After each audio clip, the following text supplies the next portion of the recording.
হরে কৃষ্ণ, রাধে রাধে। 2025 খ্রিস্টাব্দের কামদা একাদশী ব্রত কবে পালন করতে হবে? এই ব্রত 8ই এপ্রিল মঙ্গলবার নাকি 9 এপ্রিল বুধবার? চৈত্র মাসের শুক্লপক্ষের এই একাদশী ব্রত ভারতের কিছু স্থানে পালন করতে হবে 8ই এপ্রিল মঙ্গলবার এবং কিছু স্থানে এই ব্রত পালন করতে হবে 9 এপ্রিল বুধবার। কারণ 9 এপ্রিল বুধবার যে সকল স্থানে এই ব্রত পালন করতে হবে সেই সকল স্থানে পক্ষবর্ধিনী মহাদ্বাদশী যুক্ত রয়েছে। এই পক্ষবর্ধিনী মহাদ্বাদশী কি, এই ভিডিওতে বিস্তারিতভাবে জানানো হবে এবং ব্রতের সংকল্প মন্ত্র, পারণ মন্ত্র, ব্রত মাহাত্ম্য কথা, ব্রত পালনের সম্পূর্ণ সময়সূচি থাকবে এই ভিডিওতে, তাই সম্পূর্ণ ভিডিওটি দেখতে থাকুন। এখন জেনে নিন 8ই এপ্রিল মঙ্গলবার কোন কোন স্থানে এই ব্রত পালন করতে হবে। ভারতের দিল্লি, বৃন্দাবন, মুম্বাই, পুনে, মহারাষ্ট্র, চেন্নাই, তামিলনাড়ু, হিমাচল প্রদেশ, পাঞ্জাব, হরিয়ানা, রাজস্থান, গুজরাট, মধ্যপ্রদেশ, হায়দ্রাবাদ, তেলেঙ্গানা, গোয়া, ব্যাঙ্গালোর, কর্ণাটক, কেরালা, জম্মু কাশ্মীর, এই সকল স্থানে 8ই এপ্রিল মঙ্গলবার কামদা একাদশী ব্রত পালন করতে হবে। এবার দেখে নিন যে সকল স্থানে 9 এপ্রিল বুধবার ব্রত পালন করতে হবে সেগুলি হলো বাংলাদেশ, ভারতের পশ্চিমবঙ্গ, আগরতলা ত্রিপুরা, শিলং মেঘালয়, গৌহাটি আসাম, মিজোরাম, মণিপুর, নাগাল্যান্ড, অরুণাচল প্রদেশ, সিকিম, বিহার, ছত্তিশগড়, ঝাড়খণ্ড, ভুবনেশ্বর ওড়িশা, বিশাখাপত্তনম অন্ধ্রপ্রদেশ, উত্তরপ্রদেশ, উত্তরাখণ্ড, আন্দামান নিকোবর, এই সকল স্থানে 9 এপ্রিল বুধবার কামদা একাদশী ব্রত পালন করতে হবে। সর্বপ্রথম জানিয়ে দিই পক্ষবর্ধিনী মহাদ্বাদশী কি। পক্ষবর্ধিনী মহাদ্বাদশী মাহাত্ম্য কথা। অমাবস্যা কিংবা পূর্ণিমা সম্পূর্ণ হয়ে প্রতি পদে কিছুমাত্র থাকলে তার পূর্বের দ্বাদশী তিথির নাম পক্ষবর্ধিনী। এই অবস্থায় একাদশীর দিন উপবাস না করে দ্বাদশীতেই উপবাস করতে হয়।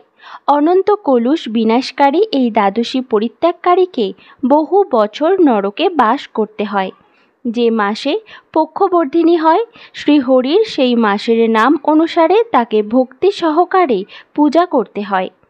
হে জগন্নাথ, আপনি এই সংসার সমুদ্রের নৌকা স্বরূপ, পাপরূপ তৃণের জন্য মহা অনল, নরক অগ্নির প্রশমনকারী, জন্ম মৃত্যু জরা ব্যাধির মোচনকারী। তাই ভবসাগরে পতিত আমাকে আপনি কৃপা করে উদ্ধার করুন।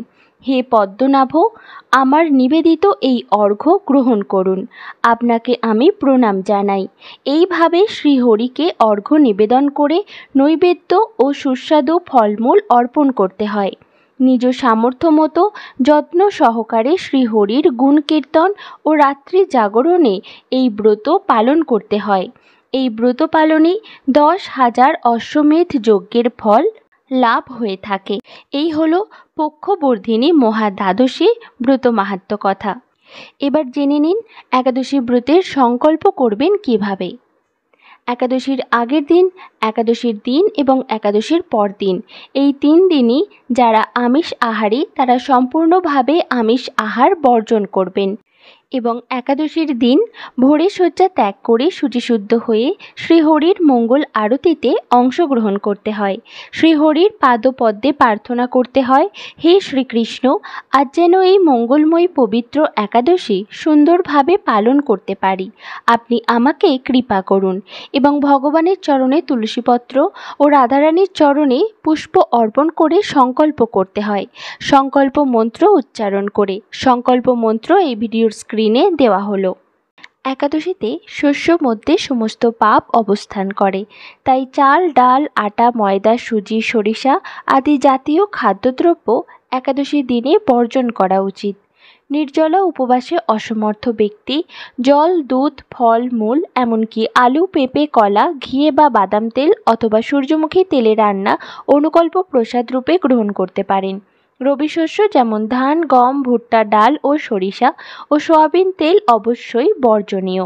একাদশীতে গায়ে তেল মাখা, সাবান মাখা, পরনিন্দা, পরচর্চা, মিথ্যা ভাষণ, ক্রোধ, দিবানিদ্রা, সাংসারিক আলাপাদি বর্জনীয়। একাদশীর দিন ক্ষৌর কর্মাদিও নিষিদ্ধ। এই দিন গঙ্গা আদি তীর্থে স্নান করতে হয়। যদি তা সম্ভব না হয় তাহলে বাড়িতেই স্নান করার সময় 3 বার গঙ্গা গঙ্গা গঙ্গা উচ্চারণ করে স্নান করবেন। মন্দির মার্জন, শ্রীহরির পূজার্চনা, স্তব, স্তুতি, গীতা ভাগবত পাঠ আলোচনায় বেশি করে সময় অতিবাহিত করতে হয়। এই তিথিতে গোবিন্দের লীলাস্মরণ এবং তার দিব্য নাম শ্রবণ করাই হচ্ছে সর্বোত্তম। শ্রীল প্রভুপাদ ভক্তদের একাদশীতে 25 মালা বা যথেষ্ট সময় পেলে আরও বেশি জপ করার নির্দেশ দিয়েছেন। একাদশীতে তুলসী দেবীর সেবা পূজা অবশ্যই করবেন এবং সকল সধবা মায়েরাও একাদশী ব্রত পালন করবেন। গঙ্গা স্নানে যেমন সবার অধিকার আছে, তেমনি একাদশী ব্রতের অধিকারীও সকলেই। শাস্ত্রে বিধবা সধবা সকলের জন্যই একাদশী ব্রত পালনের নির্দেশ দেওয়া হয়েছে। যারা সধবার একাদশী পছন্দ করেন না, শাস্ত্রে তাদের বিষ্ণুদ্রোহী বলা হয়েছে। এবং একাদশীর দিন নির্দিষ্ট একাদশী ব্রত মাহাত্ম্য কথাটি পাঠ বা শ্রবণ করতে হয়। তাই এখন শ্রবণ করুন কামদা একাদশী ব্রত মাহাত্ম্য কথা। চৈত্র মাসের শুক্লপক্ষের কামদা একাদশী ব্রত মাহাত্ম্য বরাহ পুরাণে বর্ণিত হয়েছে। মহারাজ যুধিষ্ঠির বললেন, হে বাসুদেব, আপনি কৃপা করে আমার কাছে চৈত্র মাসের শুক্লপক্ষের একাদশীর মহিমা কীর্তন করুন। শ্রীকৃষ্ণ বললেন, হে মহারাজ, এই একাদশী ব্রত সম্পর্কে এক বিচিত্র কাহিনী বর্ণনা করছি। আপনি এক মনে তা শ্রবণ করুন। পূর্বে মহর্ষি বশিষ্ঠ মহারাজ দিলীপের কৌতূহল নিবারণের জন্য এই ব্রতকথা কীর্তন করেছিলেন।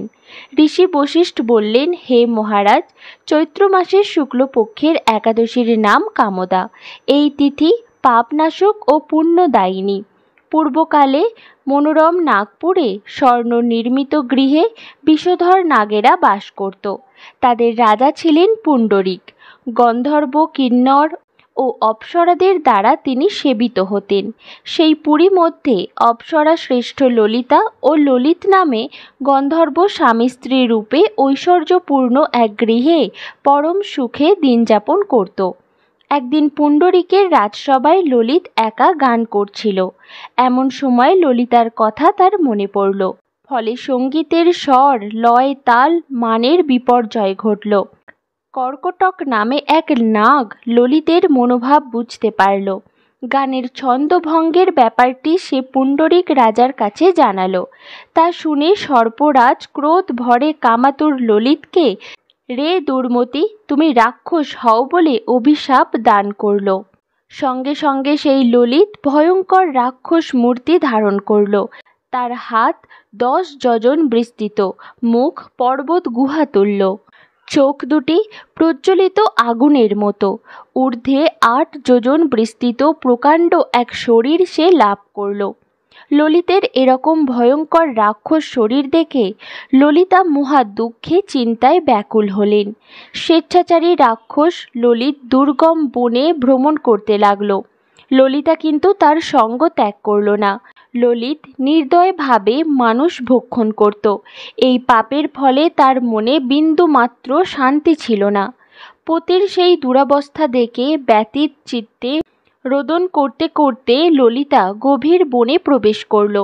একদিন ললিতা বিন্ধ্য পর্বতে উপস্থিত হল। সেখানে ঋষ্যসিংহ মুনির আশ্রম দর্শন করে মুনির কাছে হাজির হলো। তার চরণে প্রণাম করে সেখানে দাঁড়িয়ে রইল।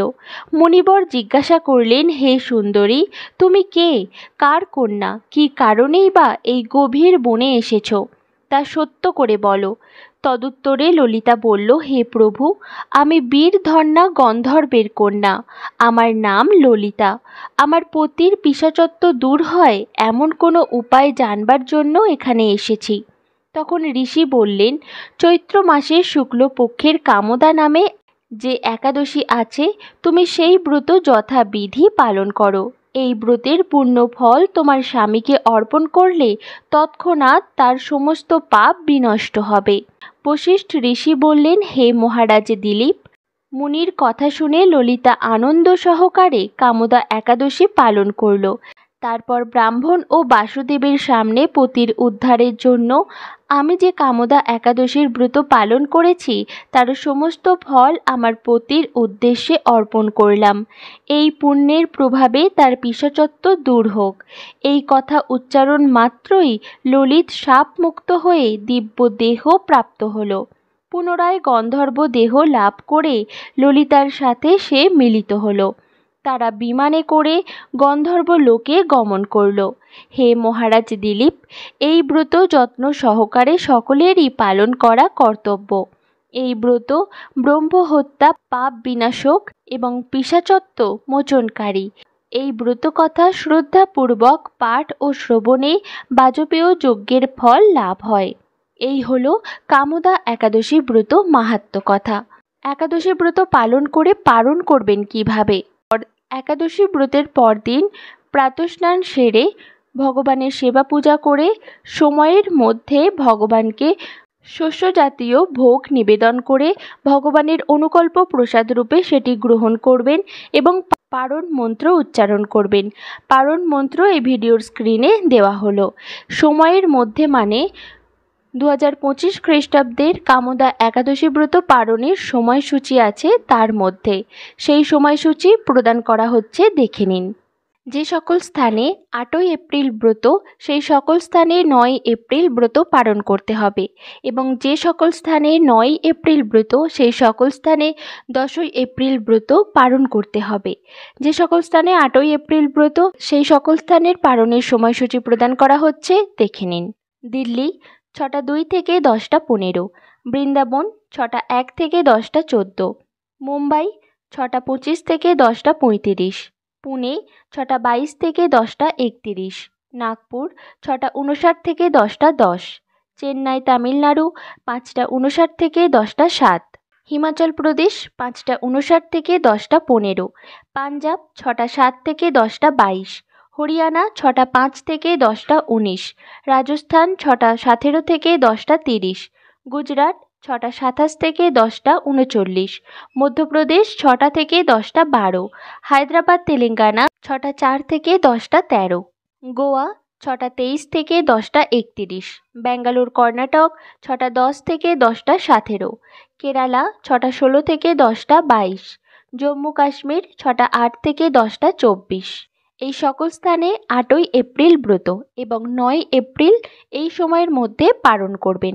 এবার দেখে নিন যে সকল স্থানে 9 এপ্রিল ব্রত, সেই সকল স্থানে 10ই এপ্রিল ব্রত পালন করবেন, সেগুলির সময়সূচি দেওয়া হচ্ছে, দেখে নিন।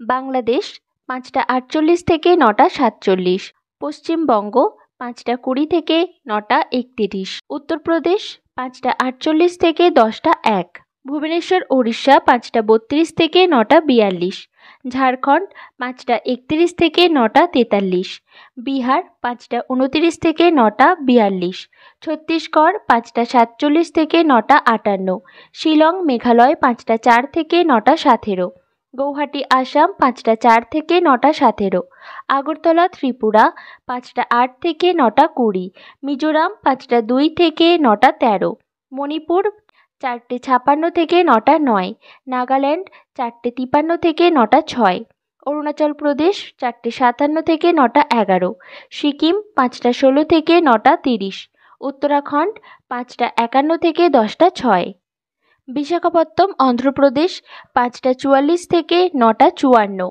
আন্দামান নিকোবর 5টা 10 থেকে 9টা 17।